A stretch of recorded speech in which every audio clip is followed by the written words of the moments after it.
Assalamu alaikum.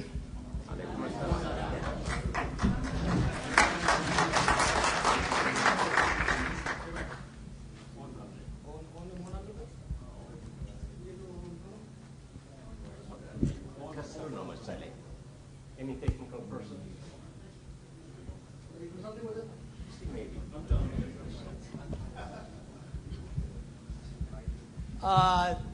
Thank you, Mohammed, for inviting me here. Before I start this talk, I would like to say I'm really glad to share this stage with so many wonderful people.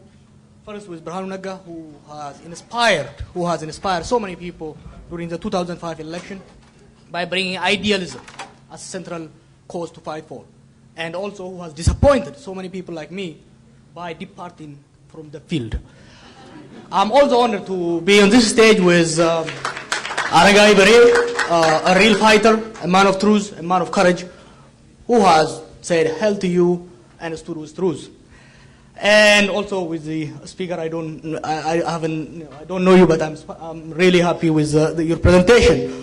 Last but not least, with Masai Kabada, who has been grilling me for the last 4 or 5 months, and who has, in many ways, has contributed towards forcing me to think about this presentation. And I'm a little bit threatened that he's going to speak after me and take me on. All right, let's go to the presentation. My topic is towards multicultural democracy, reconciling nationalism. And this topic, I'm going to focus just on one aspect of multiculturalism, the political part of it. There are two things.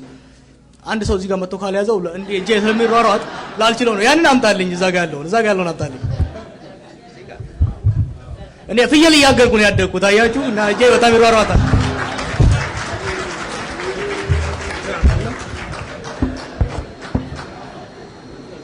So there are two aspects of multiculturalism. One is what I call it the political aspect of it, the nationalism, and the other one is the identity part. Identity need to be, we need integrity of cultures, integration of cultures, but we need reconciliation of the political aspect. So I'll focus on the political aspect for today. Now, in Ethiopia, there are two nationalisms that have existed and still continue to exist side by side, which is Ethiopian nationalism, Ethiopianist nationalism, pan-Ethiopian nationalism, whatever you call it. And the other one is ethno-nationalism. These two forces started to fight. I mean, their original contention can be traced back to the emergence of the modern Ethiopian state. The cause for this contention is one is the emergence of the Shawan hegemony at the end of the 19th century. This led to subjugation of the South and the Gabar system, which was oppressive, repressive, and that was attempting to forcefully assimilate the South at the same time, which was extremely exploitive. Now, what that produced was, it led us to a resistance, emergence of rebellion in the South, in the Bale, in Raya, in every other places, and a revolutionary politics also came towards the end of the 1960s in the center, in Addis Ababa and everywhere else. Now, the other issue that led to this growth of contention between the two nationalisms is the land and national rights came at the central slogan for the progressive movement in 1970s. These slogans are challenged and resisted by the conservative establishment of the Haile Selassie regime. During these times, there was an attempt to compromise these two competing and conflicting nationalisms. One of the attempts was to accept national rights, or what they call the national question, as a just cause. What this has done is two things. One, it provided a safe venue for ethno-nationalists to express their feeling and their anger toward the center. At the same time, it also contains them. It contained the ethno-nationalists within the Ethiopian umbrella organizations. However, there was a problem during this student movement. There was a hyper acceptance of national rights. One, because of a tactical move and need to ally with Eritreans. Two, because of peer pressure, and so on and so on. What this has a problem, when politics got radicalized towards the early 70s, we have people talking about armed struggle and communism and all this stuff really prevented the progressive negotiation from becoming fruitful. Then the regime collapsed before the movement emerged, before the movement matured. Now, the crash of the progressive politics in Ethiopia has a devastating impact to what we are talking today. What it did really is this. One, after the crash of the progressive movement, Derg adopted a very conservative right-wing nationalist rhetoric.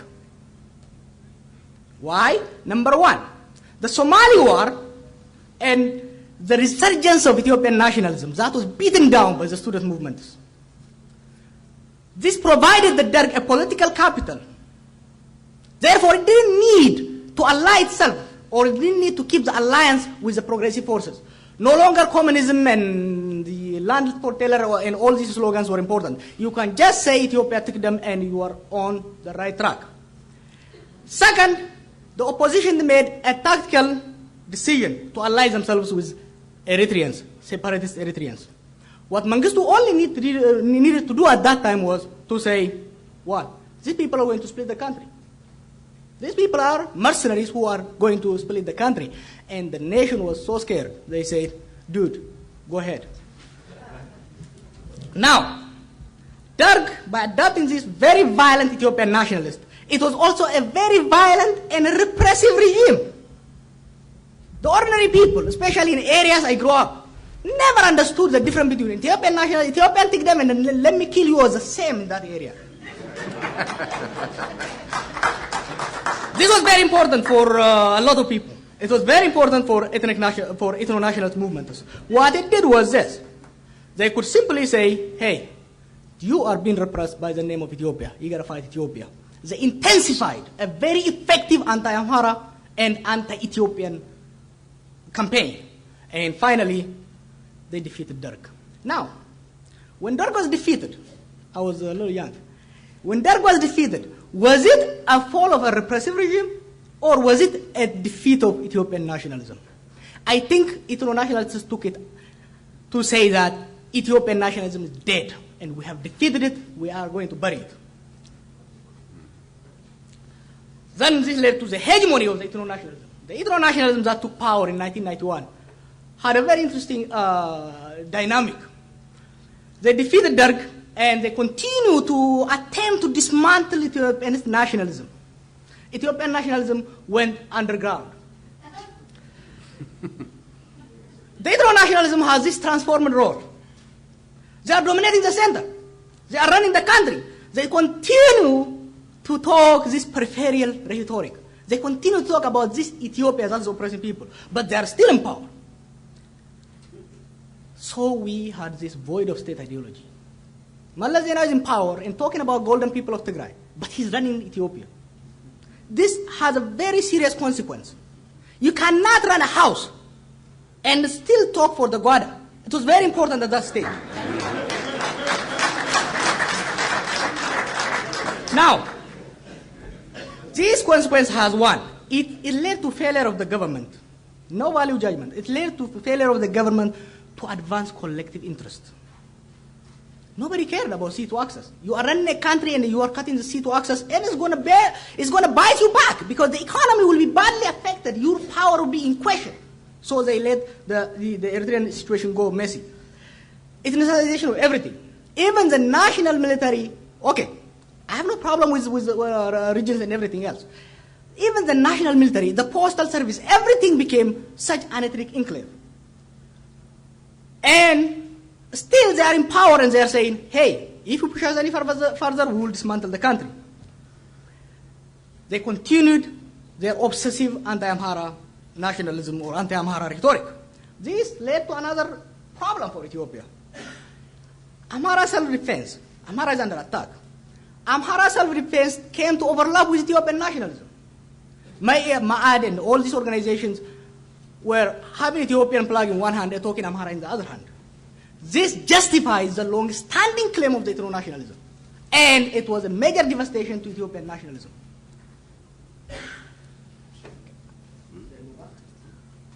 Now, all these games that was played in the 90s had a backlash against ethno-nationalism. Why? We as a nation and nationalities took power what we have is a minority domination and a continued repression. You have a new guys, new government, new rhetoric, the same rule for ordinary people, the same repressive system. Worse, this time you have a clearly defined minority group exploiting and repressing people. Therefore, we the nation nationalities promise of 1991-92 was unfulfilled and miserably failed within 5 to 10 years. This led to emergence of a very right-wing reactionary Ethiopianist nationalism that manifested itself as an opposition force in 2005. Now, safeguarding unity and dissolving ethnic federalism, regaining Assad, and individual rights are the slogan.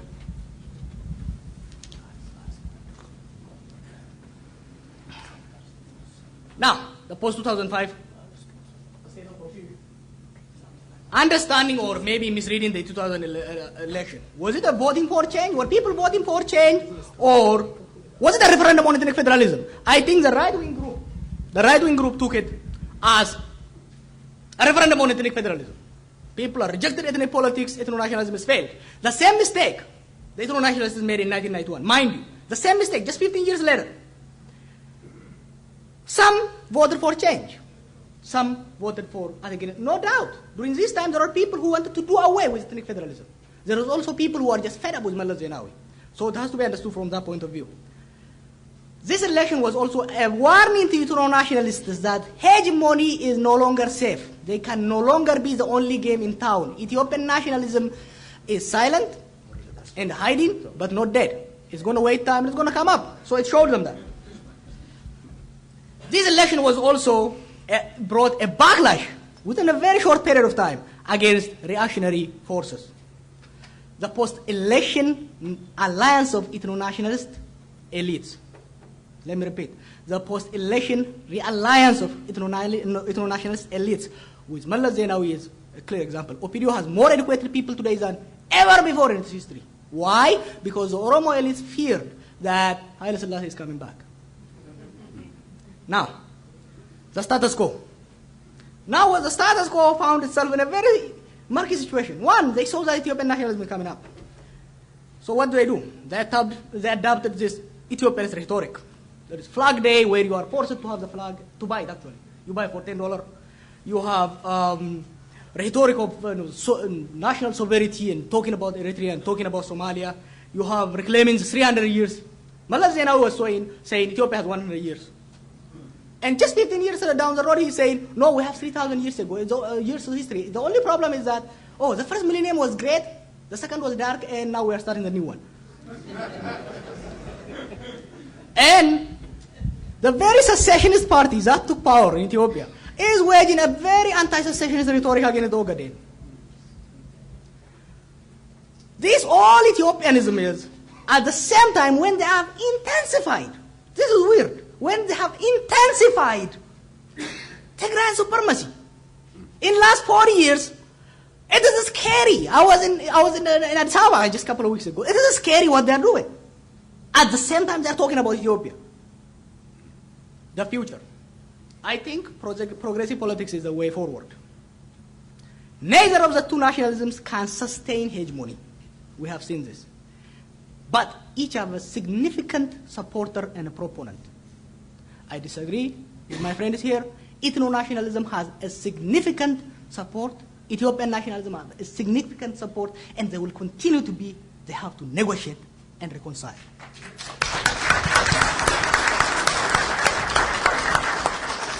Neither will cease to exist.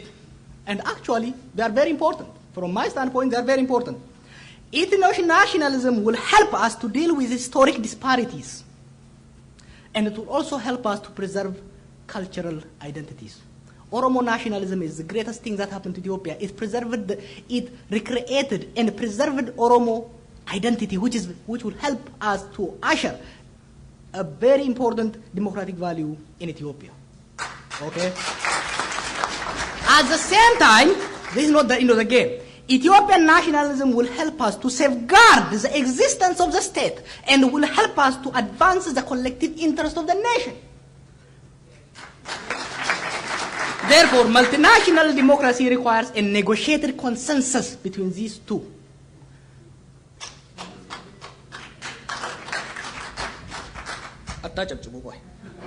Then, now, for these two nationalisms to negotiate and reconcile, we have to understand the political spectrum in Ethiopia. I took this from Leon Baradat. His book is called Ideology, Its Origin and Impact. I found it very important. I've been thinking how to understand Ethiopian politics. It's so a little crazy. So I found this. Now, Baradat he says ideological spectrum should be understood on what kind of change they want and how much. Now, on the left, he has a radical. Somewhere next, the liberal, moderate, conservative, and reactionary. The radical says, I am sick of this system. I want to dismantle it and create a new one. He has no faith, nothing in the system. So he wants to create a new one. In the opposite direction, you have the reactionary, right wing. That says, you know what, I'm tired of this system. The past was better, let's go back. These are two opposing, but the same. They are both extremists, they are fed up with the system. One want to go forward, the other one going to go backward. You have the liberal that says, you know what, this system is messed up, it has to be improved, and I believe in the unity of these people. It says we need institutional and functional change. While the others, the remaining two, the two extremes require and demand a structural change to the country or to the system. These ones require institutional or functional change. There is a moderate that says, you know, this system is bad, but if I want to push it, everything is going to be messy. Therefore, I need incremental and gradual change. You have the status quo or the conservatives that say, you know what? I'm good. Let's keep these things. Okay. In Ethiopia, Gadal Mamitu takalaju. It's Gadal Mamitu. Now, imagine Gadal Ranya Yonachu. You have one hill on this side and you have another hill on the side. So you have the radical ethno-nationalist. That is fed up with the system. They say, you know what? This empire can never be democratized. I want to rip it apart. He stands there and shouts to the other one. The reactionary said, you know, everything that went wrong in Ethiopia is because of ethnicity. You know what? We need to go back to one solid country. No ethnicity, nothing. So they yell at each other. You have the status quo, which is positioned itself in the middle. Very well. For the radical, it tells him, this reactionary is going to take you back to Haile Selassie. No, you don't want that. And for the other one, it tells you, these people are going to split this country. You are not going to have a country. At the same time, it also represses the progressive voice. That says the voice of reason and the voice of consent is repressed in Ethiopia by both these three groups. The status quo will keep it down because it will expose its lies. The radical hates it because it is this wannabe a sellout. It's a sellout because he has renegade in his ethnicity. The reactionary says, you know what? I heard a word here in DC. They said the Amhara apologist.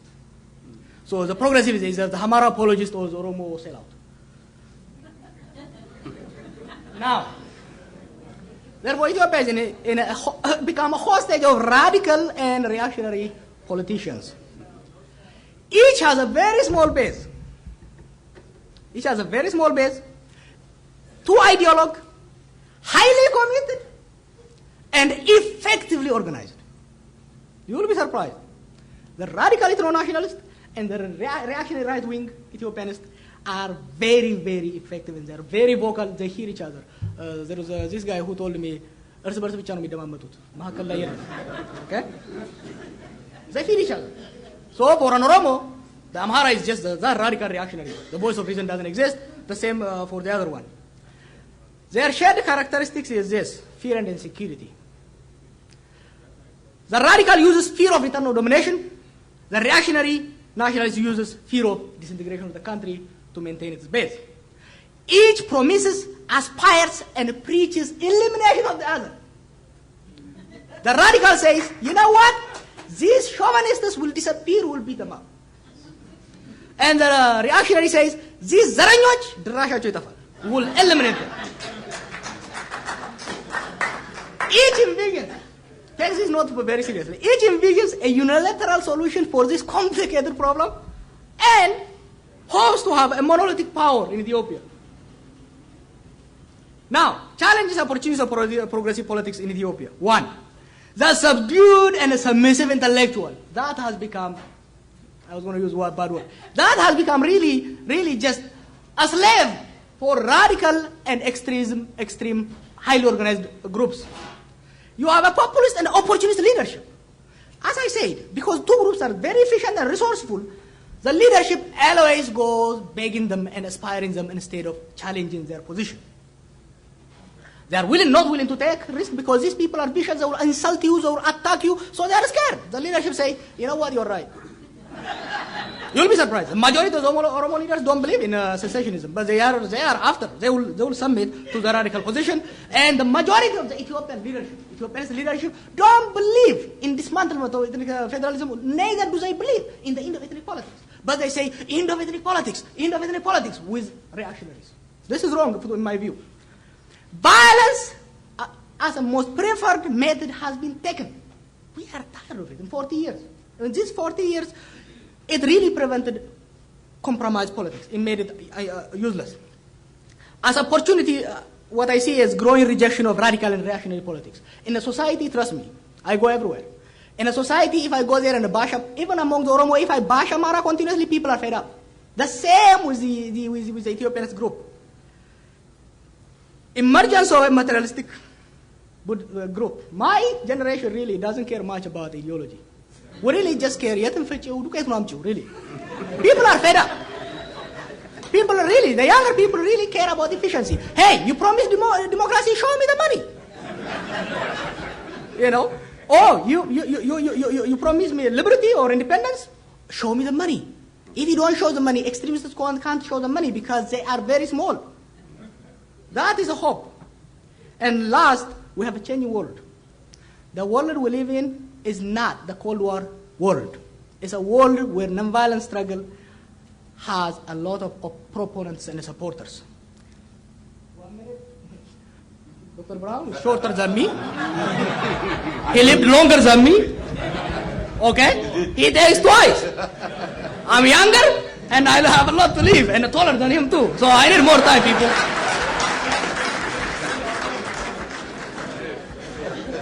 So, a friend, we're talking in here, and there is a friend who is in Ethiopia right now. We're saying an idea, and he said, one tragic aspect of Ethiopian politics is the almost total absence of progressive Amaras, once embodied in the energetic personality of Walali Mokonde. He said, one tragic aspect of Ethiopian politics is the almost total absence of progressive Amaras, once embodied in the energetic personality of Walali Mokonde. He added, though, in a promising note, but I believe that even now progressive politics is not dead in the Amhara community. It will sooner or later assert itself. And I said, brother, silence is not golden anymore. Speak up.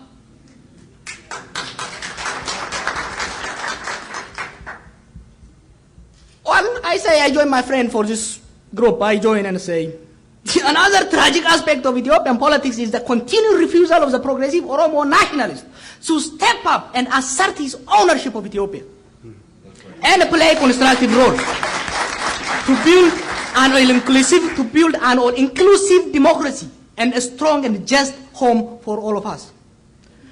On an optimistic note, I say, although silent and absent, the vast majority of Oromo nationalists are still progressive and who will come forward when time comes. Conclusion, I want to conclude by criticizing this conference. Yesterday I was talking to a friend, said, hey, are you going to a conference? And they're talking to each other. Are you going to a conference? And I said, which conference? Oh, that conference of the Amara and the Jawar. This conference, like all Ethiopian conference, is not inclusive. Where is the Somali? The most devastating civil war is going on in Ogaden. Those are the most repressed and persecuted people in that country today. Where are they? Where is Oromo nationalists? There are 25,000 Oromo political prisoners in Ethiopia today. Yesterday, some 12 of them were sentenced to death and long time imprisonment. I didn't see any condemnation from the so-called Ethiopian human rights and civic organization. I didn't see it. That's unacceptable. Okay? And what is a Muslim? Igar Machwal, Jawar Siraj and Dr. Said, ለማጣፈጫ ጠብ ተደረጉ እንጂ እዚህ ኮንፈረንስ look at the name. Where is the Muslim? In a country where almost half of the population are Muslim, it is shame for all of you and for all of us for not having Muslims. Therefore, multifaceted problems require collective participation. Collective participation does not come by wishing and pretending. It comes by hard work. Therefore, Ethiopia belongs to all of us and all of its people. We must make a genuine effort to involve each and every stakeholder despite their political and other differences. So, Naamin and others, stop excuses. If you want to work for Ethiopia, stop excuses, step up outreach. Thank you.